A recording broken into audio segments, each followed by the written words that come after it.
There are over 500,000 clay tablets hidden in museums across the globe containing the world's first recorded thoughts. The problem?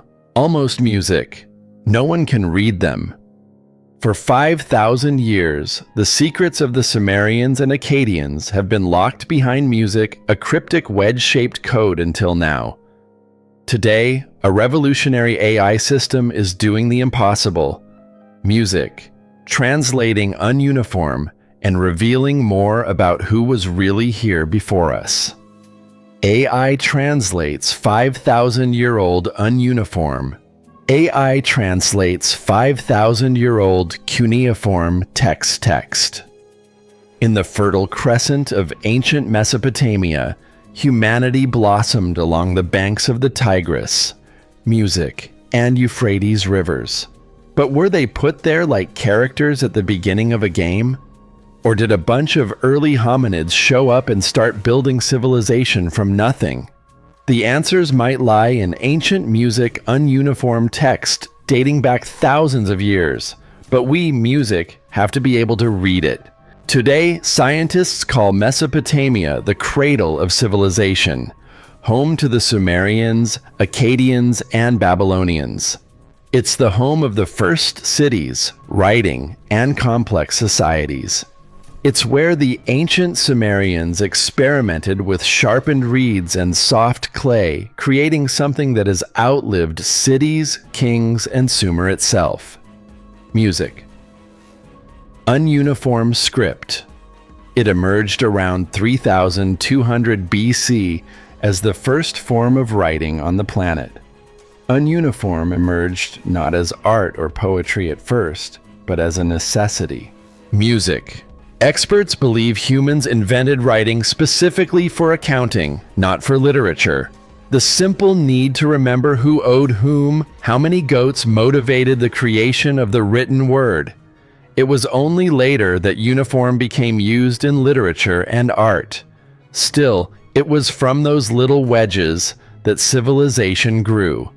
Because without uniform, without writing, humanity would not be what it is today. The Soz. Wedge-shaped signs recorded trade agreements, harvest, music tallies, royal decrees, prayers, laws, myths, and everything else you can think of. Over time, what began as a Sumerian invention spread outward and transformed. Akkadians, Babylonians, Assyrians, Hittites, and Persians all bent the ununiform system to their own languages and needs. Music, ununiform, became a shared technological platform. Similar, if you think about it, to when Facebook started, or TikTok or ChatGPT, music. Everyone quickly adopted and started using ununiform. The writing method was used by dozens of cultures, meaning the ununiform tablets that survive today are a hodgepodge of languages that aren't always easy to decipher. It's like the Latin alphabet, one method of writing used for many different languages all over the globe. Today, we have Google Translate for those. But to understand form, you need a mighty powerful AI. A single symbol can represent a sound, word, or an idea, and its meaning can shift depending on context, period, and language. There is no universal key and no Rosetta Stone waiting to solve everything at once, which is why you need AI. Thousands upon thousands of clay tablets, broken, eroded, incomplete, and scattered across museums, are all waiting to be deciphered, especially because together they form one of the largest untranslated bodies of text in human history. And the text comes from one of the most important moments in human history: music. If every ununiform tablet was deciphered right now, we would probably know where humans came from. If aliens actually ruled Egypt once upon a time, if Adam was the first man, the true fate of Atlantis, and who really shot JFK. Okay, that last one probably isn't going to be solved through ununiform tablets, but the music rest might. And that's why scientists desperately want to get the ball rolling. The problem is, for centuries, progress has been very slow. Only a small number of specialists worldwide can read Akkadian ununiform fluently. And that's just Adian specifically. That is not accounting for the other 200 dead languages on the tablets. And even for experts in Adian, translation is painstaking work. Adian has been dead for roughly, music, 2,000 years. Despite being spoken and written across Mesopotamia for 3,000 years, from about 30,000 BC to around the year 10 AD, more than 500,000 of these ununiform tablets survive today, and only a fraction have been translated. But from that tiny fraction, we have gotten the Sumerian king list. Not only incredible information about ancient kings and legends from Sumeria, but some believe it is evidence that the first rulers of Earth were not humans, but gods, or perhaps aliens. We've gotten the flood, myth that predates the flood myth of Genesis, proving the Bible took inspiration from other cultures. And we've got the stories of the Anunnaki gods who took primitive Homo sapiens and with a splash of their own DNA, created new beings on Earth. Imagine what will be revealed when the other 99% of the texts are translated. It will no doubt change history forever. And luckily for us, the silence music is beginning to crack. An Israeli research team made an unexpected leap forward by applying artificial intelligence to one of humanity's oldest problems. They developed an AI-powered translation engine capable of translating ancient Adian uniform directly into English. How awesome is that? It's opened up the possibility of instantly processing tens of thousands of already scanned tablets. What once took years of specialized training and slow manual labor can now, music, begin with a few seconds of computation. But don't get too excited. The team hasn't built a library of lost knowledge just yet, but they are working on it. The project began as a master's thesis at Tel Aviv University. What started as an academic experiment grew into a peer-reviewed study published in the Oxford University Press journal PNAS Nexus. The team showed proof that high-quality machine translation of ununiform is actually possible. The next step is getting it working on a massive scale. Traditionally, translating uniform is a multi-stage ordeal. Music specialists first convert the wedge-shaped symbols into a Latin transliteration, preserving the original word order and structure. Please don't fall asleep on me. This does get more exciting. Only after the word order is established does the real interpretive work begin, translating the transliteration into readable English. See, more exciting already. Even this process, when done carefully, leaves room for ambiguity and disagreement. Moments after a text is translated, there is always some cheeky scholar waiting to dispute the translation. The research team had already demonstrated progress in 2020 when they used AI to convert Adian uniform into transliterated Latin script with 97% music accuracy. But that was in Latin, not English. Translating into English is a different problem entirely because music, English, does not share Adian syntax, word order, or structure. Latin seems to be much closer. Because of this problem, the computer, music, must decide how to assemble complete sentences that make sense, rather than simply matching symbols like playing a game of memory. To accomplish this, the system uses neural machine translation, the same underlying approach employed by modern tools like Google Translate. These networks do not translate word by word. Otherwise, they produce nothing but slop. They learn patterns, relationships, music, and probabilities across large bodies of text. This is how Google Translate gives you language that sounds human rather than mechanical. And that's exactly what this team hopes to do with ADN Uniform. Even though the AI program isn't 100% yet, music, the software, still marks a turning point. For the first time, scholars can sift through massive collections of ununiform to identify texts worth deeper human analysis. They can scan hundreds of tablets, see the rough translations, determine which are more important, and focus their attention on those ones. It's a huge time saver.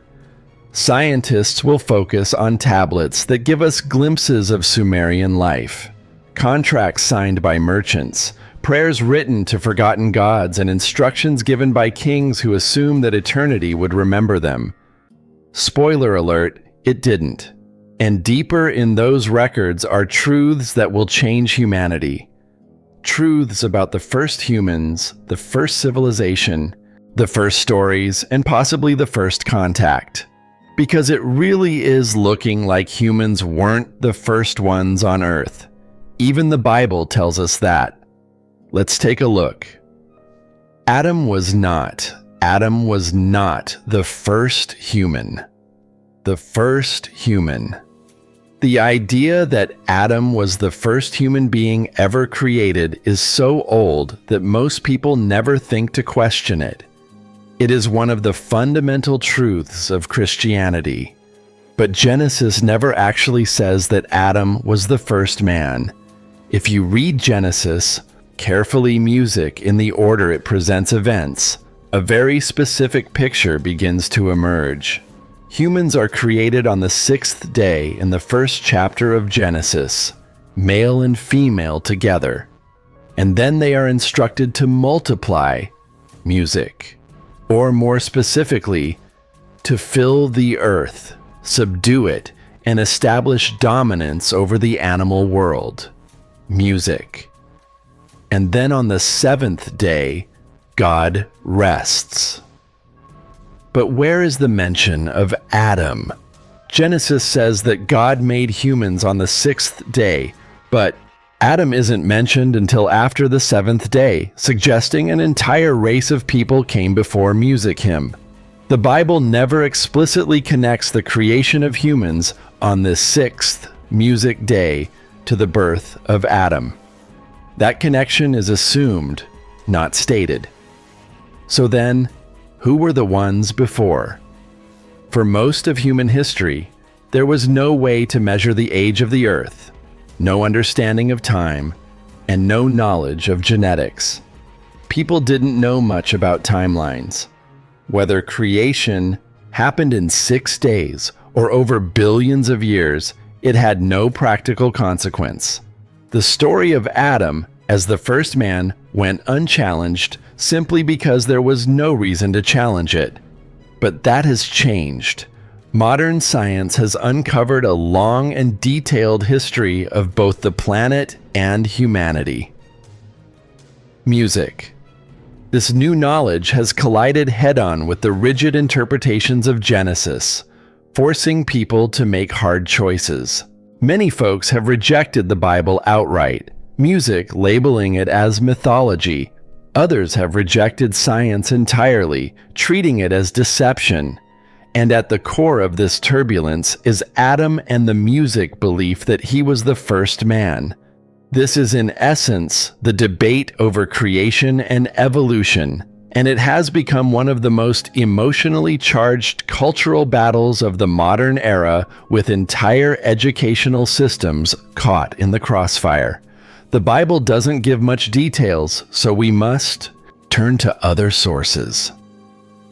Music. So let's talk history. Who were the first people really on this planet? Because civilization did not begin in a vacuum. It didn't start with one man wandering around the Middle East waiting for God to make him a companion.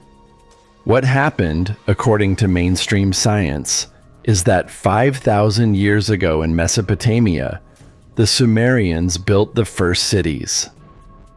300,000 to 500,000 years before that. Humans started creating tools and using fire, and eventually, music started to build cities. The Sumerians developed year-round agriculture, a music-complex government, a code of law, mathematics, astronomy, writing, metallurgy, music, and countless other practical technologies. Most scientists believe that science itself can be traced back to the Sumerians. And if that's the case, then shouldn't the Sumerians have more information on where we came from than a book written way after their collapse? When the Sumerians recorded their own origins, they did not credit ordinary ancestors. They claimed their knowledge came from immortal human-like beings who taught them agriculture, law, and civilization.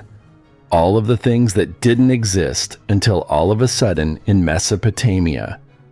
These stories were written down on ununiform clay tablets that predate the oldest books of the Bible by more than 1,000 years. Many music of those tablets contain narratives that closely resemble stories found in Genesis, including some fan favorites. The Sumerians had their own version of the catastrophic music flood and a hero on a boat meant to rescue humanity. They told a story about how all humans once spoke the same language only for the gods to shatter it. And the Sumerians had their very own story about a man and a woman in a very special garden. These were all stories written before the Bible. And Christians weren't the only ones who liked Sumerian stories enough to copy them. Greek and Roman mythologies echo the same themes of immortal beings and interbreeding with mortals. The themes of giants and the Nephilim and the Anunnaki repeat throughout the world, throughout the ages, and throughout religions. These other cultures all seem to be copying the Sumerian playbook, taking the first civilization's myths of human origin and making them their own. Is there a correct story? Or is it all our human experience? Music. If the Sumerians were right and human beings were engineered by the gods, or some might say aliens, music, there absolutely would have been a first man just like the myths say, only not in the sense of a human magically sprouting from the mud. There would have been a first man off the assembly line, and in Sumerian lore, his name is Adamu. Sounds a lot like Adam, right? Did you see this coming? The Sumerians had their own story of the world's first man, just like they had their own stories of so many other things found later in the Old Testament. Their story predates the one in the Bible and goes a little something like this. Music. Enki, one of the Anunnaki gods, created Adamu from the clay of the earth to be a worker. He was the first of many, as eventually the whole human race would become slaves to the gods, or at least workers who did as they were told. According to the Assyrian king list, one of the ancient ununiform texts that's been deciphered, Adamu was the king of Assyria in its earliest days. That was around the 25th century BC. The use of Adamu on this list is the oldest known use of the name Adam anywhere in human history, which means that Adam was originally a Sumerian name from before the days of the Bible. It also means that Adam was one of the first kings, not necessarily the first man. It matches the description in Genesis 2 of a world without rain and without cultivated plants. Only then does Adam show up in the narrative, so even the Bible, when taken, music, as a historical account next to scientific evidence, tells us that Adam wasn't the first man. There were already humans dominating the globe. The question we should be asking isn't, was Adam really the first? It should be, who was here before Adam and what happened to them? Now we have music, science, geology, history, genetics, DNA, all kinds of things. But it doesn't mean that one has to rule out the other. If the church weren't so strict and the Bible not taken so literally, music, The text might actually align more closely with what today's scientists are saying. By 10,000 BC, humans had already spread across the planet and established dominance over other species. This is verified by science and matches the command given to the humans created in Genesis 1. So that is actually confirmed, which is pretty nuts.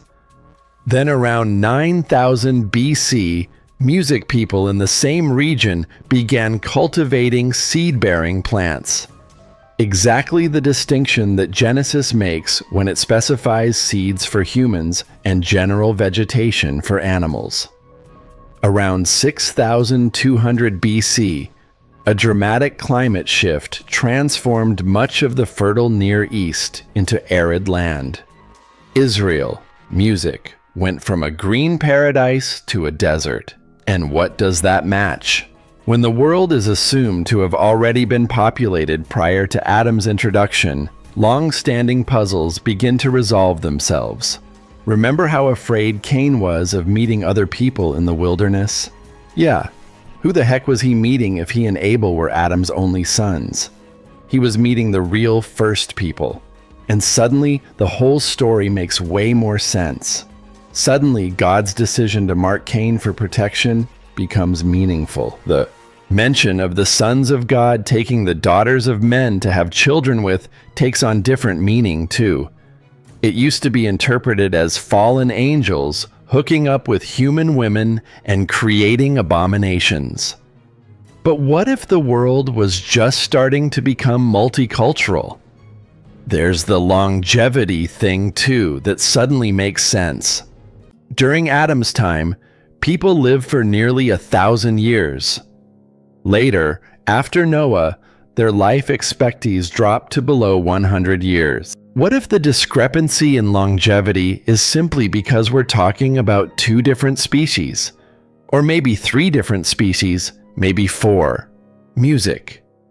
Maybe Adam was an alien, maybe a god, maybe a giant, or maybe Adam was the first genetically engineered human made from parts of aliens, gods, and giants, and maybe he really is our first ancestor. But what does seem clear is that he was not the first. Maybe he was the first man, the first king, the first full human or alien-human hybrid with a long lifespan, but he was not the first on this planet. His creators were. What do you think about all this? I'd love to hear your thoughts in the comments. But first, I want to give a quick shout out to Dylan Nutza and Bob Webster for supporting this channel. Thanks so much for watching. If you're new here, be sure to check out our membership program. Humans were not the first to use tools. For a long time, humans were not the first to use tools. Told themselves a comforting little bedtime story about how we invented everything. And I mean everything, from fire to wheels and tools to pants. The general mainstream idea is that once our ancestors stood up straight and rubbed 2 thoughts together, music, they immediately started inventing civilization like some kind of hairless geniuses. But that story is wrong. Humans didn't invent anything except maybe malpractice. I mean, yeah, we invented the internet and the atomic bomb along with cargo pants and fingerless gloves. But the first tools ever used on Earth were not made by humans. Let that sink in for a minute. The first tools ever used on this planet by sentient creatures were invented by beings who weren't even our direct ancestors, meaning they weren't Neanderthals, Denisovans, or any of the other ones directly connected to our lineage. So, who made the world's first tools? That humble victory goes to another group of upright walking hominins who figured out sharp rocks before we did. A long time before we did, like 3 million years earlier. But then, if they invented tools, where are they now? How did Homo sapiens leapfrog over them? The dark truth is that this ancient music species paid the ultimate evolutionary price by being better first and forgotten later. Here's a quick summary of how it all happened. Archaeologists working in Kenya's Homa Peninsula, a place already famous for ruining humanity's self-esteem, uncovered stone tools that date back 3 million years. The age makes them older than any confirmed tools linked directly to Homo sapiens or our closer ancestors. The tools themselves aren't the most elaborate things ever designed. There are no 3 million-year-old hand gliders lying around. These were simple stone tools. Intentionally sharpened stone, flakes, and part of what researchers call the Olden Toolkit. The Olden Toolkit might sound gentle and academic, but it was basically the first music knife set. This was the toolkit which ancient human species 3 million years ago had on them as they wandered the primeval world. These days we've got cell phone, wallet, keys. Back then, you had your sharpened flakes in your toolkit, probably with a bit of string and maybe some colorful pebbles. What's funny is that this region, the Homa Peninsula, is often called the cradle of humanity. But now, that's starting to feel slightly misleading because it turns out the region was also home to other species who figured out tools before us. So is it the cradle of humanity or the cradle of Paranthropus? Because that is who made these tools before us. Music. Paranthropus was an early hominin species that walked upright, used technology, music, and then vanished while humans inherited the planet like trust fund kids who fell upward into success. But make no mistake, Paranthropus was not human, not even close enough to be invited to Thanksgiving. They were pre-human hominins with massive jaws, thick skulls, and molar teeth built like industrial grinders. Oh, you're hungry and there's nothing but seeds to eat? No problem. Music. Paranthropus had teeth like a hydraulic press. Up until now, scientists thought they were big, strong, toothy, but sort of dumb. Their brains were relatively small. But then, so was a parrot's brain, and they're pretty dang smart. Small brain does not mean stupid animal, but only now are scientists catching on to this. They have realized that despite having smaller brains, Paranthropus was intuitive, ingenious, and innovative. They were smart enough to figure out how to make tools before Adamu was even born. But then were they also smart enough to build small settlements out of wood? If they did, no trace would remain after 3 million years. For all we know, Paranthropus could have made it all the way into its own version of the Iron Age before going extinct. There's just no way to know. All that survives of them are their tools. The stone flakes they produce were sharp enough to peel fruit, slice plants, and butcher animals. Archaeologists found ancient hippo bones near the tools, too, with clear-cut marks on them. Not bite marks. Clean slices made by stone tools. It's obvious evidence of a prehistoric mealtime with forks and knives included. So, was there intelligent life on Earth before humans? I think the answer is a resounding yes. Of course, there was life, and it was smart. And if what I'm about to tell you is true, which mainstream science says it is, these tools disprove the entire Adam and Eve narrative. Those sharp rocks opened a whole new world of food for paranthropists. Sharp rocks meant it could cut meat, trim, music, fat, harvest, marrow, and eat. The introduction of calorie-dense food into Paranthropus's diet likely helped it grow bigger and stronger, and over time, it may have developed a larger brain too. Paranthropus may have been the starting line for human evolution. Researchers from the City University of New York confirmed that this technological leap 3 million years ago allowed early hominins to access food sources that were impossible before. And once they add all those nutrients, it was like giving evolution a shot of pure adrenaline.